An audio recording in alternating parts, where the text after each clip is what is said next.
জানলা খুলতেই এক টুকরো পাহাড়, একদম হাতের মুঠোয়। রিসেন্টলি আমি যখন এই রিলটা শেয়ার করি, তোমরা অনেকেই আমার থেকে এই প্রপার্টিটার ডিটেলস শুনতে চেয়েছো।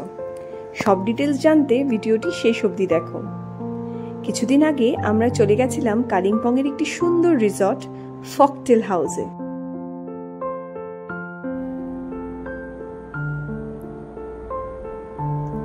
ওই সকাল 10টা নাগাদ আমরা রওনা দিয়েছিলাম গজলডোবা হয়ে।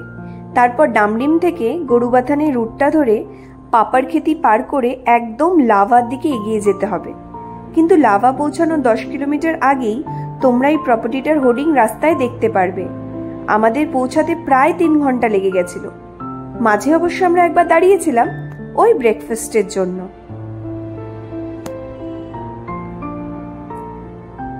চলো তোমাদেরকে এবার রুমসগুলো দেখিয়ে আনি। এই যে রুমটা দেখছো, এটা হলো সুপার ডিলাক্স রুম। এছাড়াও এখানে 3টি মিডিয়াম সাইজ রুম আর একটা লার্জ বেডরুম রয়েছে। আমরা যেহেতু 12 জন ছিলাম, তাই পুরো প্রপার্টিটাই বুক করা হয়েছিল। বড় রুমগুলো 4,500 পড়েছিল আর মিডিয়াম সাইজ রুমগুলো 3,000 করে। এখানে বাথরুমগুলো খুব বড় আর খুব ভালোভাবে মেনটেন করা।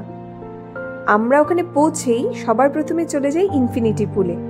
ডিকো তো জল এত ভালোবাসে যে ওকে সুইমিং কস্টিউম পরাতেই ওর পাপার হাত ধরে নিয়ে চলে যায় পুলের দিকে। এখানে অবশ্য বাচ্চাদের জন্য সেপারেট সেকশনও রয়েছে। ও হ্যাঁ, একটা কথা বলে রাখি তোমাদের, জল কিন্তু খুব ঠান্ডা। ডিকোর এক্সপ্রেশন দেখলেই তোমরা অনেকে সেটা বুঝতে পারবে। কিন্তু ওই যে বললাম, ও জল এত পছন্দ করে যে পারলে সারাটা দিন ওই পুলের সাইডেই কাটাতো। চলো তোমাদেরকে এবার একটু ডাইনিং এরিয়াটা ঘুরিয়ে নিয়ে আসি। এখানে কিন্তু মিল প্ল্যান পার পার্সন বেসিসে চার্জ করা হয়। যেমন ধরো ওই ব্রেকফাস্ট, লাঞ্চ, ডিনার, সাথে 2 রকম স্টার্টার, সব মিলিয়ে আমাদের ওই 1200-র মতো পড়েছিল পার পার্সন। এবার যদি তোমরা কিছু এক্সট্রা অর্ডার করো, তার জন্য তোমাদেরকে অ্যাডিশনাল পে করতে হবে। কিন্তু হ্যাঁ, যাই খেতে ইচ্ছা করুক না কেন, তোমরা সেটা ওদেরকে আগের থেকেই ফোন করে জানিয়ে দেবে। আমরা তো দুপুরে ইন্ডিয়ানই বলেছিলাম, রাতে অবশ্য আমাদের চাইনিজ ছিল, আর বিকেলে ওরা আমাদেরকে 2 রকম স্টার্টার দিয়েছিল, একটা ভেজ আর একটা নন ভেজ। সকালে ওরা পুরি সবজি দিয়েছিল। লাঞ্চ তো তোমরা দেখতেই পারছো, ভাত, ডাল, একটা পাহাড়ি শাক, ফ্রেঞ্চ ফ্রাইস, এগ কষা, আর সাথে ছিল মাটন। কিন্তু অবশ্যই মাটনটা আমরা শিলিগুড়ি থেকে ক্যারি করেছিলাম, ওরা সুন্দরভাবে বানিয়ে দিয়েছিল।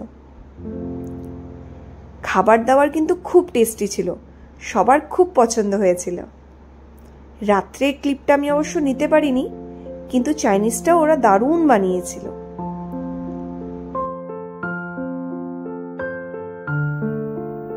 লাঞ্চ সেরে আমরা অনেকক্ষণ বারান্দায় বসেছিলাম। কিছুক্ষণ পরপরই মনে হচ্ছিল আকাশের রং চেঞ্জ হয়ে যাচ্ছে, কেউ যেন তুলি দিয়ে আঁকছে। তোমরা নিজে চোখে না দেখলে হয়তো বিশ্বাসই করবে না যে জায়গাটা কতটা সুন্দর। বিকেলে আমরা সবাই রেডি হয়ে যাই আমাদের 2 বন্ধু গৌরব আর দেবলিনার বার্থডে সেলিব্রেট করার জন্য। আমাদের এখানে যাওয়ার মেন কারণটাই এটা ছিল। এবার বলছি বুকিং প্রসেসটার ব্যাপারে। এই প্রপার্টিটার টাই আপ আছে স্টে ভিস্তার সাথে। তোমরা ডিরেক্টলি স্টে ভিস্তা থেকে বুক করতে পারো, অথবা এখানে একজন স্টাফ আছে ফারুকদা বলে, তোমরা ডিরেক্টলি ওনাকে কল করে নিতে পারো।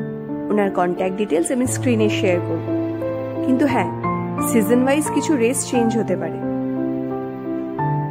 আমাদের ঘুমোতে ঘুমোতে অনেক রাত হয়ে যায়, তাই সকালে উঠে তাড়াতাড়ি ব্রেকফাস্টটা সেরে নিয়ে আমরা সবাই রওনা দিই বাড়ির দিকে। তোমাদের যদি আরো কিছু জানার থাকে আমাকে কমেন্ট বক্সে লিখে জানিও।